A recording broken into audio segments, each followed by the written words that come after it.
حضرت سلطان باہو رحمتullah تعالی علیہ کے ایک خادم ہوئے ہیں، ان کا اصل نام امیر بابا لکھا ہے بعض جگہوں پہ، لیکن ان کو کدن میاں، کڈن میاں، بڈھے میاں کئی ناموں سے یاد کیا جاتا ہے۔ بڑے درویش تھے، صاحب حضوری آدمی تھے۔ اکثر لوگ دم درود کرانے آتے تھے ان کے پاس۔ بزرگوں کے پاس لوگ آتے ہیں، اللہ کے بندے دعا کرتے ہیں تو اللہ خیر فرما دیتا ہے۔ آج کل کا زمانہ نہیں، اب تو دکانداری ہے نا، ٹوکن چلتے ہیں تو اللہ تعالیٰ خیر کرے۔ حالات بڑے عجیب و غریب ہیں، تو ان کے پاس لوگ آیا کرتے تھے دم کرانے۔ انہوں نے نا دور ایک برتن رکھا ہوا تھا، تو کوئی آدمی آتا تو تھوڑا سا اس میں نذرانہ ڈالتا، تو کہتا حضرت جی میرا یہ کام ہے، یہ کر دیں۔ وہ خلیفہ تھے حضرت سلطان باہو کے، وہ گردن جھکاتے، تھوڑی دیر کے بعد سر اٹھاتے، کہتے تیرا کام ہو جائے گا۔ صحیح مسلم کی حدیث ہے، نبی پاک نے فرمایا رب اشغاز اکبر لو اقسم علی اللہ لابرہ۔ اللہ کے کچھ بندے ایسے ہیں جو اللہ کو قسم بھی دے تو اللہ ان کی قسم پوری کر دیتا ہے۔ ان کے کپڑے مٹی سے بھرے ہوتے ہیں، پر اللہ کو کہہ دے تو اللہ کر دیتا ہے۔ حضرت سلطان باہو کے وہ خلیفہ کہتے ہو جائے گا تو ہو جاتا۔ پھر کوئی بندہ آگے کہتا یہ نذرانہ ڈال دیا ہے تو کام گردن جھکاتے، کہتے اپنے پیسے نکال کے لے جا، تیرا کام کوئی نہیں ہونا۔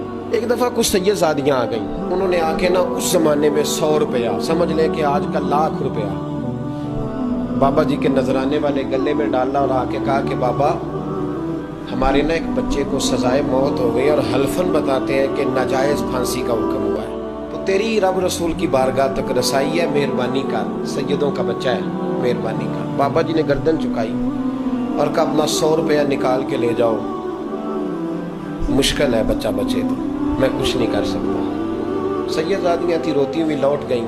بچے کی نانی زندہ تھی، ان کو جا کے بتایا تو وہ رونے لگ گئیں، کہنے لگی تمہیں بات نہیں کرنی آئی، اللہ کے بندے بڑے نرم دل ہوتے ہیں، تمہیں منانا نہیں آیا، ورنہ یہ ہو سکتا تھا میں جاتی ہوں۔ وہ آئی، 100 روپیہ ڈالا اور بابا جی امیر صاحب کے پاس بیٹھ کے کہنے لگی بابا بات یہ ہے کہ ہم سید ہیں، ہے سارا ہمارے گھرانے کا، پر چلو آج تک رسائی تیری ہے، آج کل تیرے تعلقات مضبوط ہیں تو مہربانی کر، کوئی غلط بات نہیں، بچے کو پھانسی غلط ہو رہی، مہربانی کر۔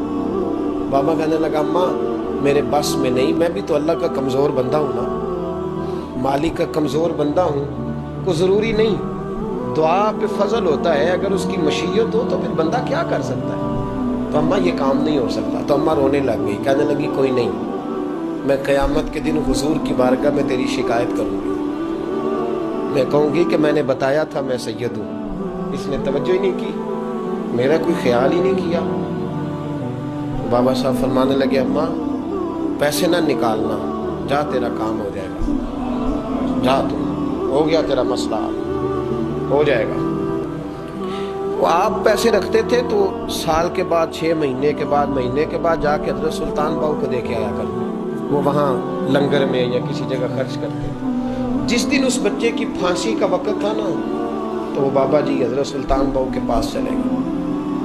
حضرت سلطان باہو کے مزار پہ جو دوست گئے ہیں یا میرے ساتھ گئے ہیں وہ جانتے ہیں کہ گڑھ موڑ سے یوں مڑتے ہیں، آگے دربار ہے، تو گڑھ موڑ پہ حضرت سلطان باہو ان کے استقبال، ان کو وہاں پتہ چل گیا کہ وہ آ رہا ہے، آئے دروازے گڑھ موڑ تک، مرید ساتھ تھے، تو حضرت سلطان باہو کہنے لگے یار تو نے اچھا نہیں کیا، اپنے خلیفے تو نے اچھا نہیں۔ کہنے لگے حضور چارہ کوئی نہیں تھا، سید زادیاں آ گئی تھیں، حضور کا خاندان تھا، میں کیا کرتا۔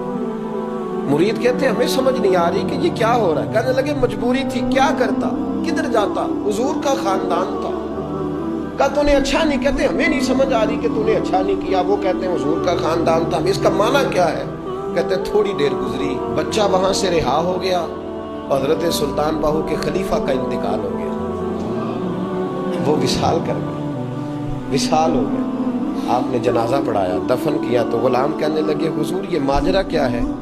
آپ فرمانے لگے اس نے اللہ کے حضور دعا کی تھی کہ مولا جناب اسرائیل نے اس دن کسی نہ کسی کی روح لینے جانا ہے تو میری لے جائے۔